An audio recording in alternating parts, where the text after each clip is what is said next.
in kind of opposite Brookings style, this is a very informal kind of session. We haven't really structured this in any kind of scripted kind of way, but we wanted to just, since we had such a very rich discussion earlier today and all throughout the morning, and as Michelle and I were saying, we talked about 50 different issues, all about this deep. We never really got into anything else. We want to just have some reflections from some of the folks that were there today. Very quick kind of impressions, informal reactions, kind of best kind of criticisms and positive things about the event today, and then throw it open for other folks. If there's any kind of burning questions that you had, any kind of comments you wanted to make, this is the time for us to keep that conversation going. We're not going to go the whole time, but again, just to put some more structure on this. I think what happens when we have these kind of panels, we had one on transport and mobility, environment and building technologies, and then we had the last one on adaptation and renewal. Each of those things are individual kind of subjects, but they're also intertwined. As we saw when we were pulling this thing together, each one of these could have almost been the other subjects. They're all completely related, and by having questions after each one, we kind of miss that integrated piece. So this is trying to, a little bit designed to be that integrated piece. Again, designed to be kind of informal. So just quickly, Ricky and Moisen, you already know, we have two other panelists up here to help us on this discussion. John Hull on the end is the chair of Urban Design Program at the Sam Fox School, and next to him is Amy Liu, the co-director of the Brookings Metropolitan Policy Program. So just to start off, Strobe started off this morning's conversation, Strobe Talbot, talking about the differences between, or what he thought were the differences between the architecture school at Sam Fox and kind of what we do at the Metro program. And at first I was a little stung by that. I thought, no, it's completely integrated. But I saw where he was going, and as soon as the conversation started, I kind of saw what he meant by that. And it does seem on the surface that these are kind of two completely different disciplines, or at least two, maybe more, maybe 5 disciplines, 10 different disciplines. And I think we saw that with each of the panels. Each panel took a slightly different approach. The first one reorienting notions of mobility and kind of putting it squarely in the context of other policy issues and goals. The second panel focusing on the buildings themselves, how, where they are, how they relate to one another, and how they make them more energy efficient.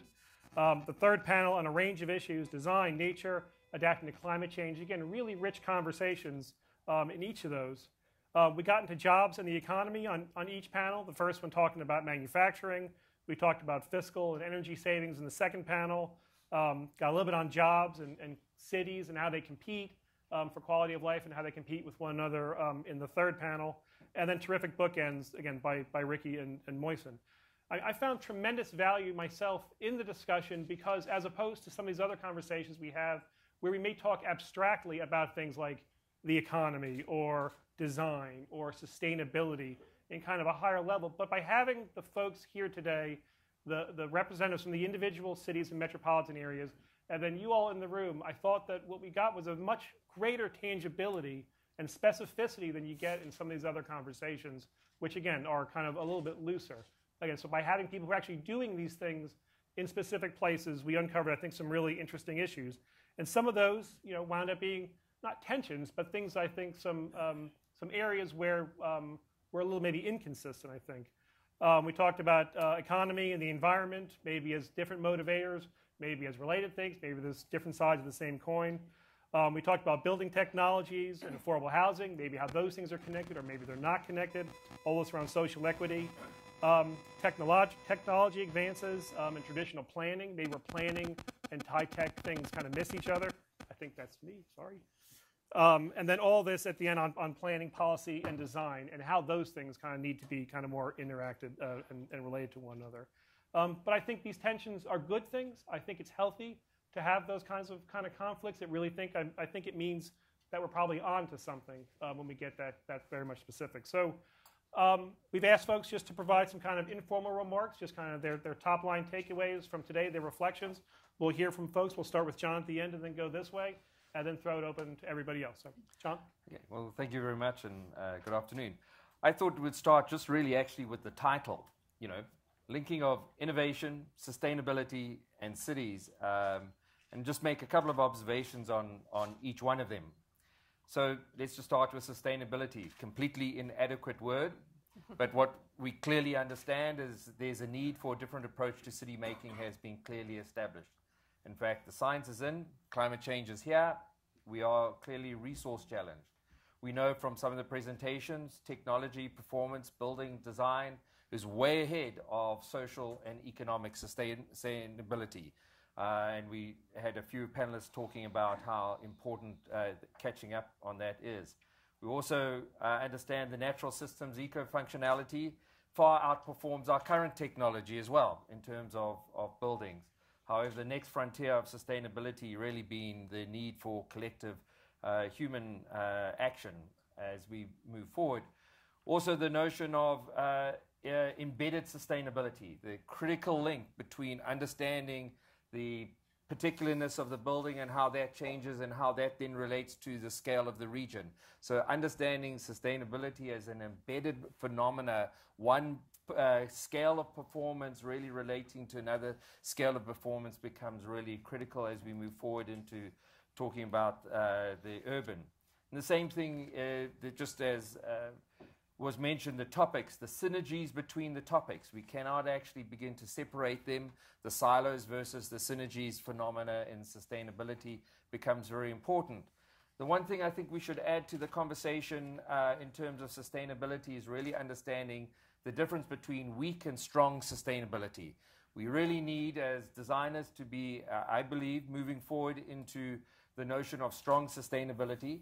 And, you know, the classic diagram of weak sustainability is the triple bottom line where the three circles overlap and you're trying to find the performance overlap. And strong sustainability perhaps could be understood as an embedded notion again, in which you really, the local economy is essentially embedded in the nature of the human capital, which is then embedded into natural capital, and actually get to the position of really beginning to think of one planet living as a phenomenon instead of this notion of overlapping conditions and where we get the best performance in terms of that. So some of the challenges I think are still out there, and actually our concept of sustainability that we accept in the design profession. I also think there's a similar challenge in terms of this notion of innovation. It always sort of amazes me being in a design school. We have the enormous tension between the notion of the artist as creator versus the collective as creator. And I find it also very interesting being played out, as you see, in all the economies of companies. Very interesting to look at the artist as genius and compare that to Apple's proposal for their headquarters. Completely isolated, completely separate, and just as exemplaries of this one phenomena out there, versus what we as urbanists like to think as this notion of collective making and the rub in the shoulders. I think someone actually even said there, the creativity of the rubbing of the shoulders and the critical need for the urbanism to perform it. But we really have this enormous tension between the two when it comes to, well, what actually produces innovation and how we relate those two things. And I don't actually think we've done serious research in actually understanding that. And that's embedded in the dilemma for us today as we move forward. And it also relates, I think, to implicitly Jane Jacobs. I'll come back to New York City and Jane Jacobs, because we all love Jane Jacobs as sort of the social life of the city. But actually, I believe her more profound book was The Economy of Cities. And this notion of the urban import replacement as her phenomena of how the cities in fact create that economy. And actually in some ways those two books are really critical to link in this conference, because it really is about the social condition and the potential of innovation. Contrast to this notion of innovation as genius. So that leads us into, quite frankly, I think, this discussion of the urban and the cities. And I think we also should be sensitive that in some ways there are urbanisms and not an urbanism, and really begin to understand it. And I think Ricky certainly pointed out that 33% of the world's cities will be in informal versus formal. And we also then have to understand the particularness of the capacity of cities as we move forward. And similarly, I think we have to redefine this notion of cities as we begin to think of urban metabolism, which really substantially breaks down this division between city and countryside, overly simplistically. We have to begin to see the cross-connection, that we understand that food is a critical element and where that comes from, and that's essential to the city. So the city as process, the city as metabolism is as important as the city as form, which we love to engage with as a designer, which leads into, you know, what form is conducive to innovation and what form is conducive to sustainability. I suppose is really one of the fundamental questions before us. And I think we've heard two different views on that today. One could call it the city of isolation or the city of fear, relate that to the artistic genius, and the city of the collective, or the city of distinction or quality becomes a very important condition. And so there's no answer here, but I think that for me the conference has really begun to pose a series of relationship issues between this notion of innovation, sustainability, and city form and city metabolism. Great. First of all, I want to say it's wonderful to see such a full room still at this time of day. I think that's maybe what the reception does. And I hope that we still have a lot of folks with us on the webcast. This has been a great conference today, and I think it really reinforces how much we really have valued this partnership we've established with the Washington University, and it's really showed in the content of this forum. And there's no doubt, you know, one of the things I really enjoyed about it is the international comparisons. I always think that, particularly for us Americans, we always find the international exemplars to be both very inspirational and at times very sobering. It's also wonderful to reconnect with Ricky Burdett, who's been an incredible partner to our program over the years as we have begun to become more global. And I have to say, Ricky, when you stopped in the middle of your remarks today to bend down, get a drink of water outside of the view of the podium, I thought you gave us our own Marco Rubio moment today.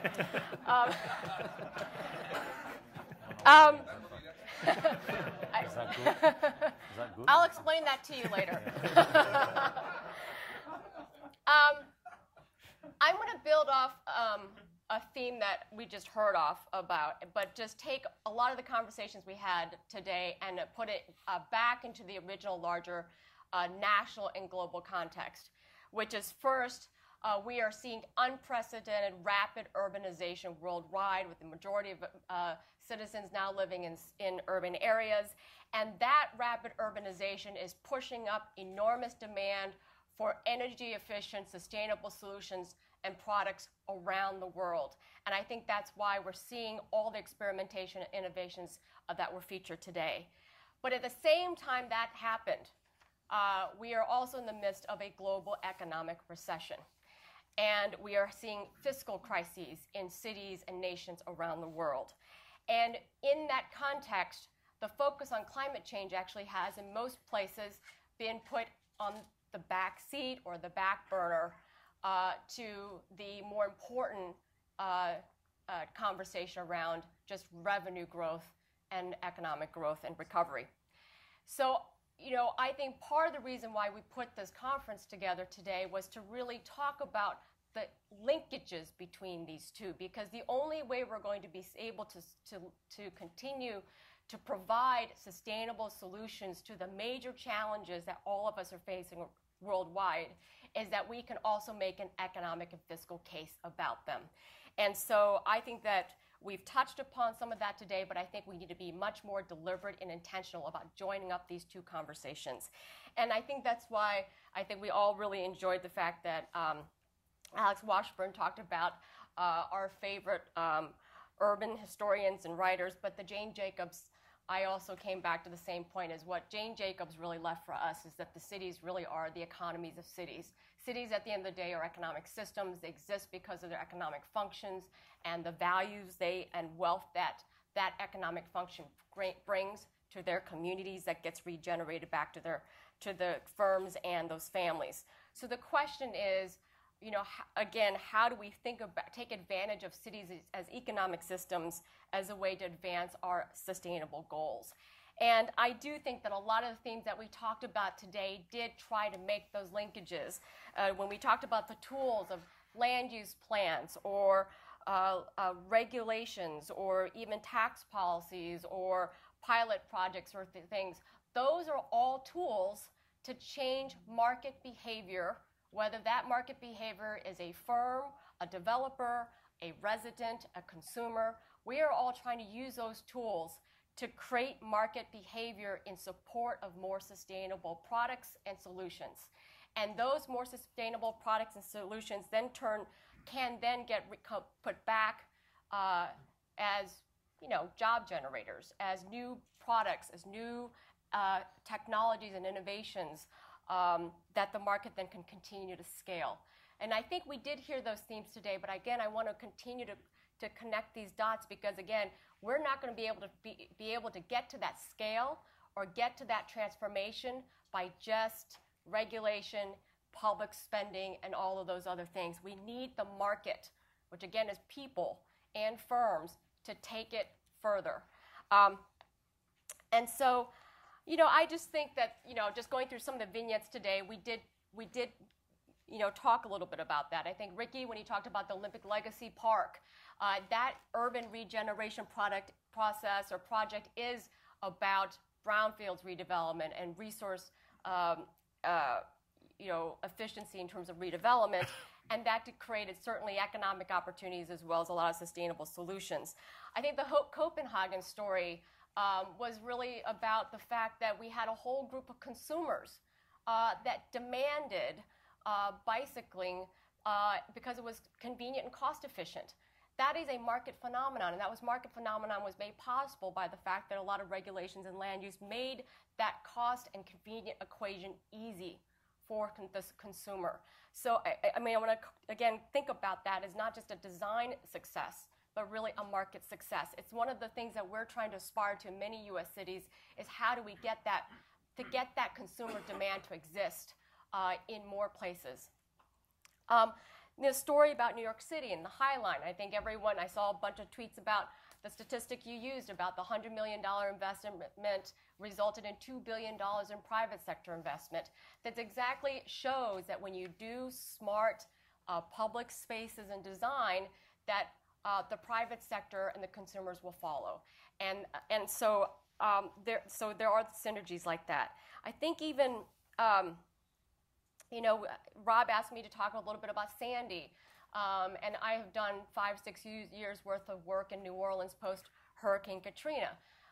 Even though sustainability, long-term resilience to the issues of climate change, those are really important fundamental issues around the economic survival of any community. At the end of the day, if you don't have a place that is sustainable and safe for the long term, the market will not come if they don't think that their private sector investments are going to be protected from future disasters. So having a sustainable, long-term sustainability resilience plan is really important. But I think what's really interesting, what we're seeing in New Orleans, is that they're taking it further.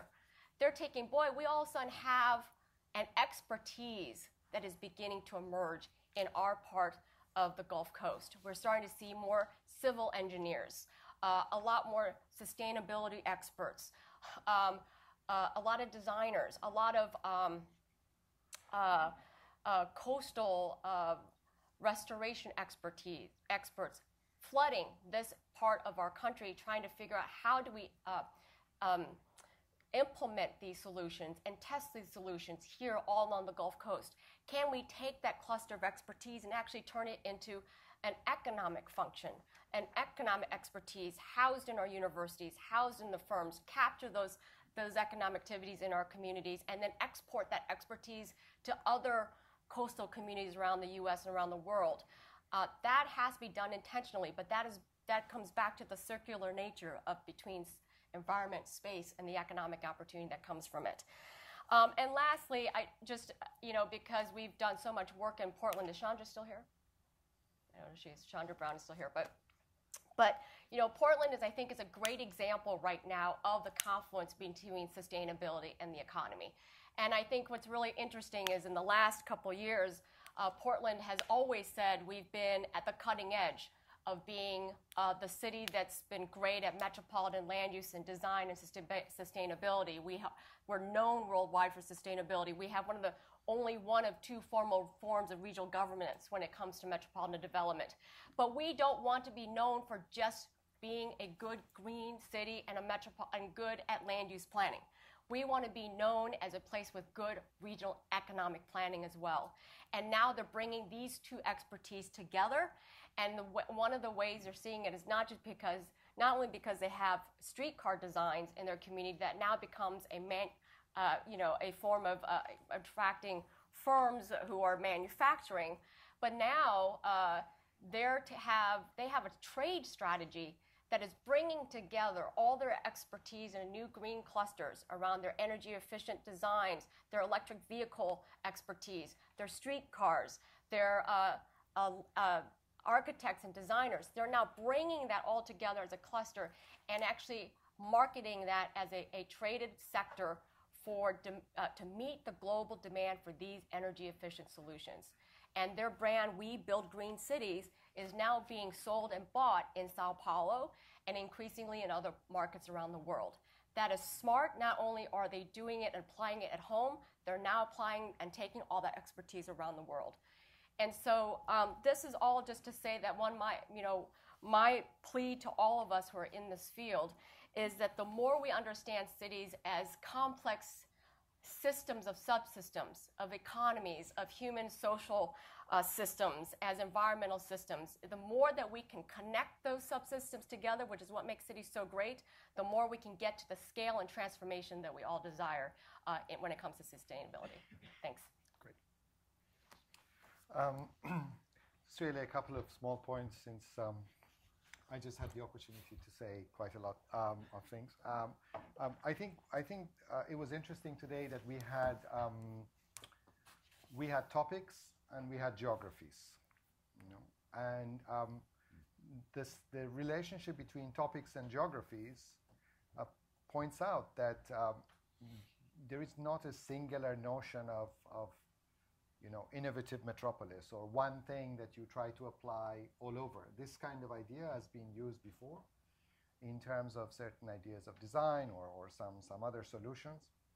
And so I think today it was very positive that we're dealing with this topics, thematics, and geographies. Since Copenhagen has been mentioned, I think it was interesting, the differential or the difference between Copenhagen and Hong Kong. Copenhagen seems like a sensible place. They're very sensible people. They do sensible things. And it all is kind of positive. I'm all for it. Hong Kong is totally irrational. In a way, it's kind of full of crazy people. They make things that they do things that don't make sense. They build buildings in places that don't make sense. But when you live there, it makes a lot of sense. It has a different kind of logic, of rationality. It's still rational, but it doesn't look rational. And therefore, I think it's important to understand the relationship between the logics of things, the logics of places, and the realization that a lot of this is also bounded, related to cultural conditions.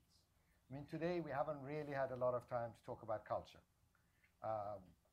So I think it would be interesting to examine really the impact of culture on the way in which we also talk about innovative metropolis, precisely because those nuances of differentiation, what can we learn from Copenhagen that might apply to Hong Kong and vice versa and things like this from a comparative perspective. I think it's very exciting. It's very interesting to kind of really think about that next phase of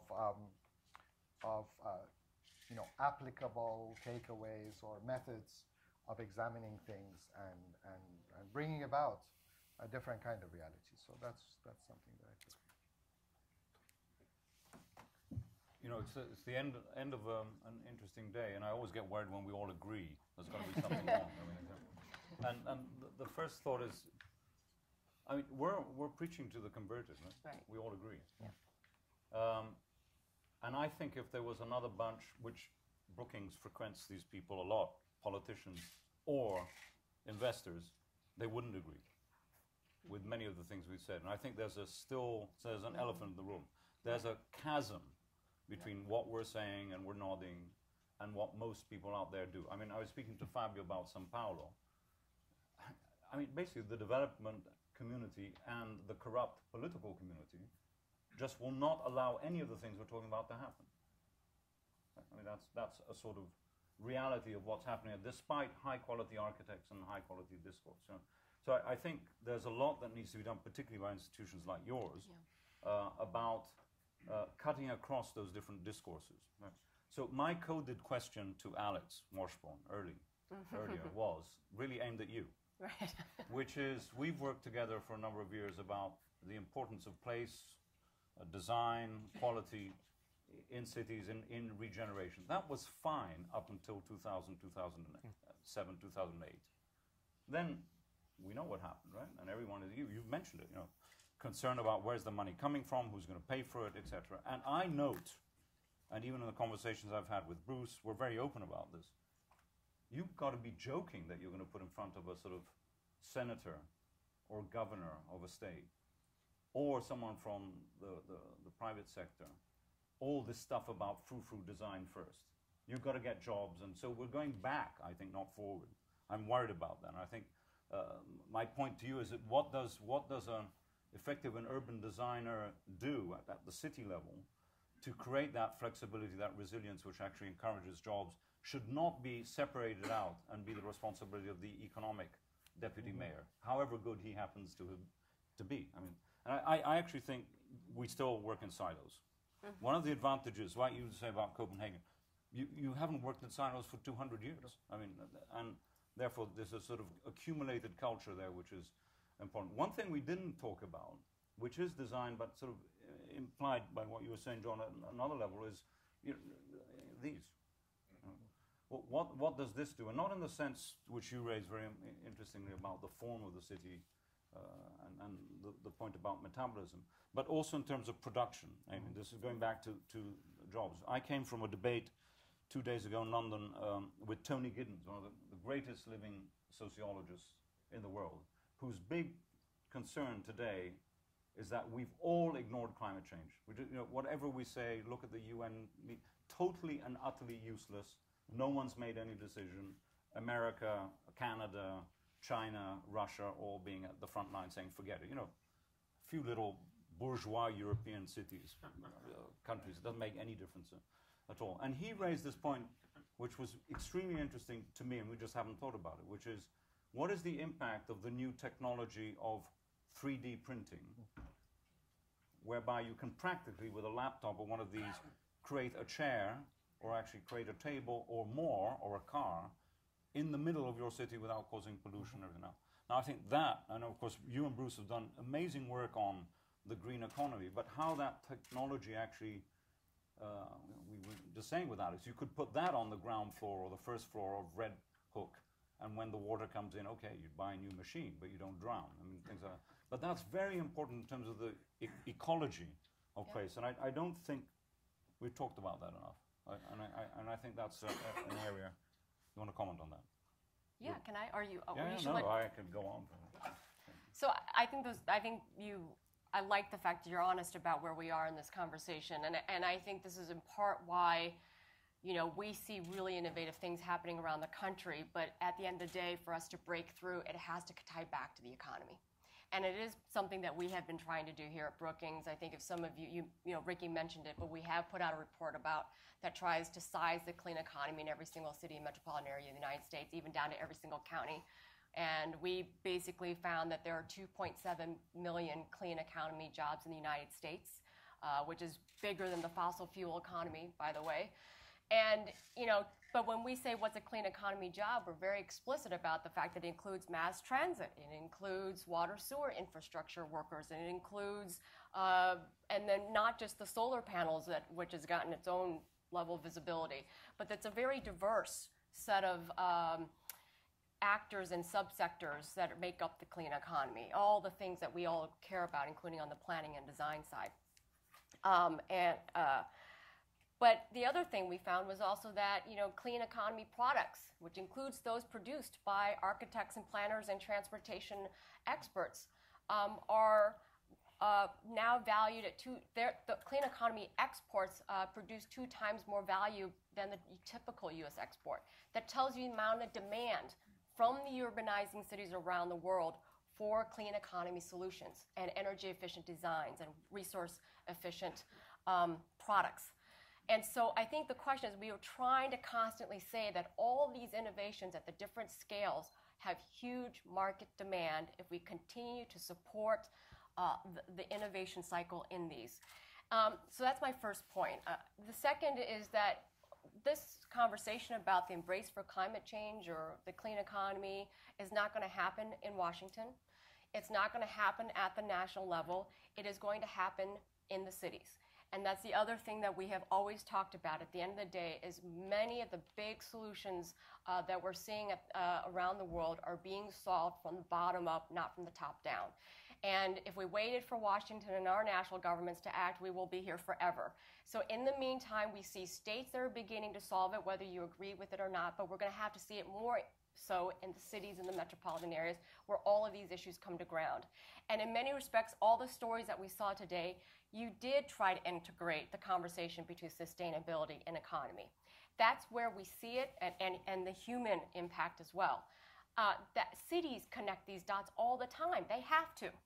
And the more that we can show the innovations, whether it's at the block scale, at the building scale, zero carbon at the block or at the loop or citywide or within certain kinds of buildings, that's the kind of innovations we're going to have to continue to do at the city level that over time is going to create sort of the bottom-up demand and expertise for which we hope will then tilt the dial more so at the state and national level. This is not going to be easy, but this is why we have always, as the Metropolitan Policy Program, believe the big shifts that we're going to have to see globally are going to happen in all the cities around the world first. So let's get John real quick, Ricky, and then we'll go to the... I wanted to add in, I think that you're posing the question how to optimize change in some overly simplistic sense. And I would say the market shows that it's there. You can ask the developers what ideally they want to. The policy, actually, meaning the public policy of most cities, is still backdated 70 years. In other words, when we go in and actually work in some of these cities, we have to actually set aside the entire zoning code in order to actually deal with much of the market demand. And so I would sort of argue in some ways the market has spoken, all right? And it's we restricting it, meaning we as public policy is in fact restricting it and is substantially far further behind in market in many cases. We are not advanced of the market.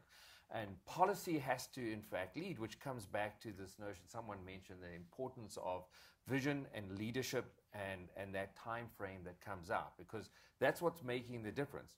You know, Copenhagen wasn't innately in its blood. There was a decision, there was a public policy decision to move on something that then framed out the market, and it made it happen, and was ultimately because it related the market to the sort of the human touch of the city, because people can act within that. And so, you know, for us, I think the bigger issue is sitting back and actually having to operate in cities where the frame of operation doesn't match the contemporary condition as where the market wants to go. I agree with both those things, but I think, Amy, one could be seen as being naive to think that you solve the climate change problem from cities, right? I mean, because I'm on this airports commission in the UK, and if you take London's ecological footprint, it actually looks pretty good, and it's going down. If you put airplanes into it, it looks terrible. So, you know, who's going to decide on airports? Certainly not the mayor of London, who is jumping up and down and very excited about a Thames Estuary airport, which he can't even decide whether it can happen. So I think what I would add to both these comments is the issue of governance and who's in charge. Because we heard the extraordinary story of Mexico City a moment ago, right? And because of time, you had to be brief and talked about Mexico City as one thing. Mexico City has one mayor who has 7 million votes, and another person who no one's ever heard of, who is the governor of the state of Mexico, who has 16 million votes. He happened to have just become the president of Mexico. That tells you something about who calls the shots, right?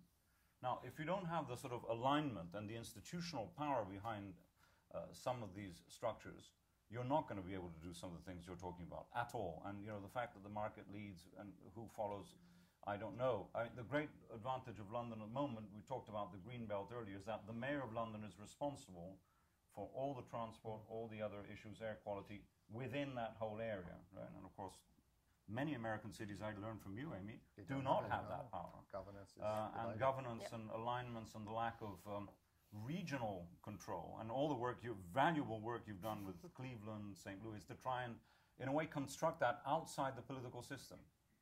And I think that's worrying, because if you don't have that democratic accountability, who's going to vote and kick out the mayor? And it can't only be done on the side. But that's sort of an issue. And I hope that is the point, that it is about leadership. Here in the U.S., we're just not seeing it on the national level. And the hope is it's not just about leadership, it's about the institutions. You can have brilliant people who have no power, it's useless. So it's not just about But I think good people. your point also about technology and about production is something that does bring back the whole thing to design. And I think it's also important to recognize that in this mixture, there is a lot more work to be done in terms of what design actually can do in terms of the production of those sorts of circumstances that go together with the economic. So lots of different opinions up here, lots of different opinions I'm sure out there. I want to throw it open to folks out here, though. Other opinions, other thoughts? I mean, is there an elephant in the room who wants to speak up? No, that's badly phrased. That's very badly phrased. Yeah, some of the last speakers mentioned one of my favorite subjects, which is fiscal issues as it relates to sustainability. Can you speak up a bit? I went to Portland in 1995 to get started on researching urban transportation systems, and now have a book almost ready for publication that tries to document the return on investment in terms of transit-oriented development near rail and bus lines and bus rapid transit and that sort of thing in 400 transit lines in 60 North American cities. And the result, Cliff Note summary, is there are more than 63 cities now in North America that have a return of more than $100 million a mile in transit-oriented development near the lines. The Portland example mentioned by Chandra is about $1 billion. Arlington County, it's over $2 billion. And the investment to get that return was $25 million a mile for Portland streetcar. More than that, probably about twice as much on average for the Portland MAX lines. The metro system here averaged $80 million a mile to get built through Arlington, and it's there more than $2 billion a mile in transit-oriented development. And these are the kind of figures that can help you convince conservative, reluctant Republicans in other cities that these things make sense. And I don't think I'm whistling Dixie to say that, because my father was once comptroller of the California Highway Department, and he convinced then Governor Reagan to pay for the Trans-Bay BART tube, which was $100 million worth of contribution from Oakland Bay Bridge tolls. And my simple advice to my father that helped convince Reagan was, you do this, Dad, you'll never have to widen the bridge or build another one. And I didn't know there was going to be an earthquake to prove my point, 20 years later. And that was 30 years before Ice-T started intermodal transportation funding in this country. And this, I think you're right. This gets to all these issues around the politics here in the country. I mean, the good thing I think we're seeing now in the U.S., particularly in the states, as Amy was mentioning, we have very strong Republican governors who actually are kind of embracing all the things. So speaking to the choir, I mean, we're seeing governors in Michigan, in Tennessee, now North Carolina, a bunch of these places. So I mean, these political alignments, I think that you're right, for some time seemed like they were very divisive. I think some of that is starting to change here in the U.S. I'm interested if folks have the same kind of opinions about their own places or something else. Well, I was going to add the other elephant in the room, which I think is around equity. And, Moshe, you talked about the recollection in design, and the recollection for so many people is design and infrastructure investment that has split off communities, shut off access to opportunity, environmental and economic, to people of color and low-income people. How do we start to address that from both a design perspective and then on the integrated nature of finance in all of that, and the rate of return elephant we left in the room very early this morning, that short-term driver of economic gain in these kind of investment decisions? And are there places globally where equity is a driver in some of the revisioning of cities? I'd love to drill into this just for a minute. Folks in the audience want to answer that, or folks up here? I know we have one right here. Well, the driver of the Olympics in London was to rebalance the equity of the city. In New York? Yeah, and I guess I have to answer that. About 15 years ago, I was private sector. We got hired to do a waterfront park and a master plan for West Harlem. And this is after 30 years of trying to get this done. It was a parking lot right on the Hudson at 125th Street. And we had Ernst & Young as part of our team and did a survey of disposable income in West Harlem. And lo and behold, it was tremendous. This was a nominally a poor area, but that actually had a substantial amount of disposable income that was being spent outside of the neighborhood. And that revelation led to certain measures that allowed it to become easier to build stores and retail outlets in Harlem and keep the money recirculating into the economy, creating jobs there, making more disposable income in kind of a virtuous cycle. So I think part of the equity question is really to get away from the kind of national scale debates and the global debates about sustainability and actually go back to neighborhoods and talk about spending power in neighborhoods coupled with the desire to change locally in your neighborhood. I know we talked about Masdar earlier as a city of the future, but I think it always comes back to desire. Change is based on desire. You have to want it. 100 years ago, before we built the railroads into New York, you had to stop your train in New Jersey or Long Island and take a barge across. So there was a desire to get into Manhattan without having to do that. That desire turned into incredible infrastructure. The old Penn Station, the tubes, the bridges, the tunnels. In a similar way, I think there's a desire latent in almost every poor community I visited throughout the world. And I know, like in Sao Paulo, in Paraisópolis, which is the actually the favela next to the swimming pools in the sky. I remember going there and seeing some children playing on a trash pile. And that's the group that needs to start understanding the pulleys and levers, because they're really just a little bit out of reach. But I think if you get the people in those neighborhoods that desire change, that it's not a greenfield site where we're going to be building these cities of the future, but it's going to be through local methods, getting a chance for people in their communities to access their own disposable income, to reinvest it. And that's what's going to drive the most important increment of change in cities around the world now. And the Masdars and the New Yorks and the Parises and the London, fine, great. It's wonderful to be there.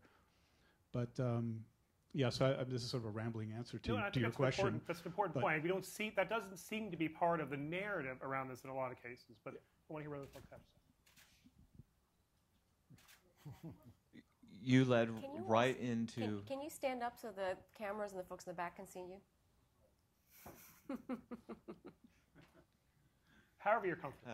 No, I can go over here. You led right into the other topic that I wanted to insert, which is moving away from the social equity question. But you said desire. I mean, I was going to ask about demand, because Amy was asking about how do you create market demand, which is a topic and what I'm interested in is a topic that's very interesting to me, which I will not claim to know a lot about, so I'm curious to see who else knows more about it than me, is the power of information to help create demand.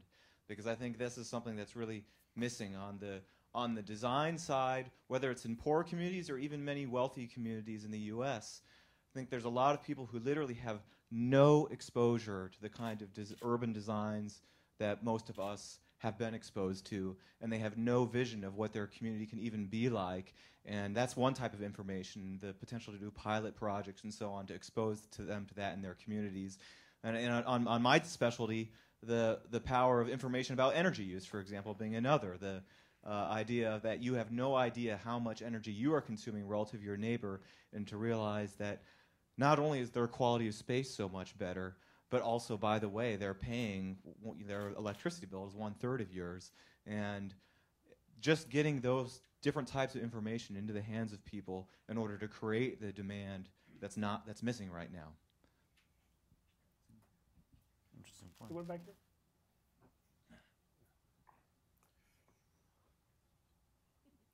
Yes, regarding Rick Bennett's and Amy concerns, I think all the converted here, we know that the DNA of climate change conversation is doomed to blind eyes from everybody else.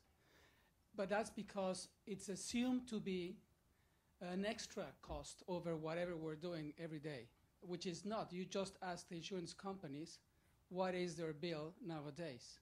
And they know that it's not funny to not look at climate change as a problem. Everybody knows it, and it's already built in. And as a demonstration, The Economist in the last 2 years has published 4 articles per year on climate change issues. It's a discussion, it's there.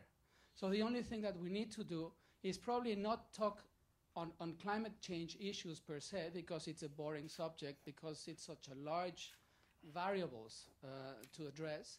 But yes, what we did in Mexico City, we didn't talk about climate change. We talked about water infiltration at 7 cents per cubic meter versus $3 per cubic meter if you pump it. That's all. And then they get excited because the climate discussion and the environmental discussion is sexy, but not because they're interested. It's once you get them in there. And I think all of us who design things and spaces, we can always convince via the regular spectrum of possibilities what we can address through basically getting the agenda into the discussion little by little. We cannot pretend that people are going to change their discourse overnight. It will take a full generation, and that's why we're teaching our children these topics. But if one was born in the 50s, in the 70s, it's impossible that you have that DNA. We have been studying this, but we are a very happy few. But these happy few can conquer France. That's the problem. Let's go down here.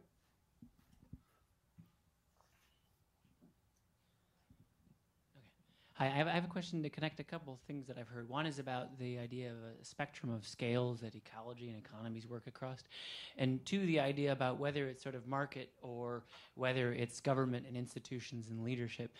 And it seems that, at least say in the United States context, where a lot of discussion is more about cities being part of a larger region or mega region and across the world, being tied into bigger regions.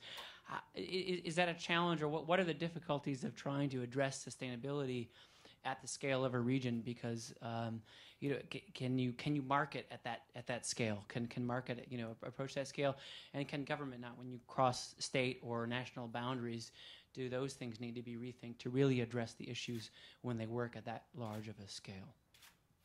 A bit to your point about the authorities and governance. I would suggest that it really is an embedded thing. There's components of sustainability that work extremely well at the regional level. You have to have the regional economy structured. People have to play within that, but it has to. So every sort of sustainability system has its own spatial logic, and this is one of the greatest challenges of doing sort of the sustainability across what we sort of call a city. An example is in some ways in St. Louis, from where we are, we 2 states, we 109 cities in the metropolitan area. and we're highly fractured. Issues of equity are completely concentrated in administratively different cities as across the board. In order to be able to solve those, we've got to operate at a completely different scale of the region, but still at the same time taking up what sort of Transola was beginning to say, you still got to have a very aggressive rebuilding at the neighborhood scale. So it's a multiplicity of scales that we have to begin to operate. And that's where I think the opportunity of this the restriction or opportunity of the institutional barriers to sustainability are absolutely clear. I would just add, I think you use the term, the word sustainability is such an imperfect term, and I think we have all been talking around with different ideas of what we're talking about. So obviously, depending on what the sustainability solution you're trying to address, you can scale it. Your solution is scaled based on what you're trying to solve. A coastal resiliency is obviously going to have to transcend cities in order to be done right. If you're you can just go through the spectrum. I was just going to say, though, we're very familiar with the work that's being done in Seattle right now around a new emerging cluster around energy-efficient technologies. And it started off as a city experiment with the mayor of the city working with the building industry and Microsoft and thinking they were going to test this in a couple blocks that had diversity of building types, et cetera, et cetera. So it was a city scale thing. But once they got into it, they realized they couldn't do this without the utility company, and you couldn't do this without the state. And then all of a sudden, they started to test it at a much larger geography to get the utility involved. And so I think, again, I think that you can definitely do a lot of these things beyond city. One more quick comment. I think Bruce has the... Yes, thanks. Sorry, but back to the inequity question. 1,000 years of human and urban history has shown us that in a democratic society, when inequity becomes so radically unbalanced, there are two possible solutions: eliminate poverty or eliminate democracy. And that would lead me to believe that I don't think a sustainable city can ever be the result of a market-driven economy. Because a market-driven economy arcs towards the concentration of wealth and not the distribution of it. I also believe that since the Industrial Revolution and despite the technological revolution, our economy has been based on a misuse of the fundamental law of classical economics number 1 in Economics 101, and that is the mistaking of capital for income. And I think our growth has been perpetrated by that. Well, look, I want to thank everybody. Because I think that even though this is the converted, right? Even though we may be preaching to the choir, it's very clear that we have 200 opinions in this room. These are very complex issues, and as soon as you start digging deep, and we've dug down, just below the surface in this conversation, and you see all these different threads kind of come out of this. And I appreciate those comments, Bruce, very much, and I think that what this partnership with Sam Fox School means, I think, for me, is that we've, as John said, we've asked, I think, many more questions than we've answered here today. And again, I think that's fine. That's a good thing to do. But I hope that this conversation doesn't end here today. I hope that we stay engaged with all of you here in the room, again, with the Sam Fox School and WashU.